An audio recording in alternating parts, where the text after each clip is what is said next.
జనం ఎవడన్నా పట్టించుకుంటున్నాడండి. జనం పట్టించుకొని వన్ ఆఫ్ ద అస్త్రం, అంతకు మించేం లేదు.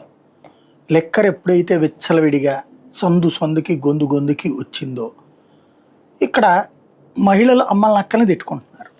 రోడ్డు మీదకి వచ్చి కూడా అక్కడక్కడ ఉద్యమాలు కూడా చేస్తున్నారు. మా ఇళ్ల మధ్యన ఏంది ఈ పెంట అంతా అని చెప్పేసి. కాబట్టి అది డైవర్ట్ చేయాలి అంటే డైవర్షన్ ఏమవుతుంది ఇందులో నాకు అర్థం కాల. బేసిక్గా తాగితే చావక బతుకుతారా? ఇప్పుడు వీళ్ళు ఏమైనా హెల్త్ డ్రింక్ ఎత్తున్నారా ఏంది దాంట్లో నుంచి? తాగితే రోగం వస్తుంది, చచ్చిపోతారు. అదే నాణ్యం అంటే ఏంటో చెప్పండి. నేను అనేది అదే నాణ్యమైన బ్రాండు. అందులో లెక్కర్లో నాణ్యతతో నువ్వు ఇచ్చే మందుతో చచ్చిపోరు జనము అని చెప్పి ఏమైనా సర్టిఫికేట్ ఇస్తారా వీళ్ళు?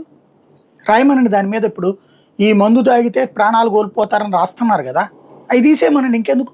నాణ్యమైన మందు, మేము ఇచ్చే మందు తాగితే మీరందరూ పూర్తి ఆరోగ్యకరంగా ఉంటారు, ఎనర్జీ డ్రింక్ ఎగిరి గంతులు వేస్తారు, సచిన్ టెండూల్కర్ లాగా బ్యాటింగ్ చేస్తారు, ధోనీలాగా సిక్సర్లు కొడతారని రాయమనండి దాని మీద. ఎందుకు రాయట్లేదు మరి? చచ్చిపోతారని ఎందుకు రాస్తున్నారు దాని మీద వార్నింగ్? అంటే ఎవడు పోసినా మందు అంటే చస్తారనే కదా. మందు తాగిన తర్వాత వెంటనే ఎవరు చచ్చిపోరు, అదేం విషయం కాదు. కాకపోతే స్లో పాయిజన్, నిదానంగా ఒక్కొక్క పార్ట్ అంతే. ఇక నుంచి అది రాయమంటే పోతుంది కదా ఆంధ్రప్రదేశ్లో. ప్లస్ ఎనర్జీ డ్రింక్ బాగా తాగండి అని చెప్పి రాయాలి.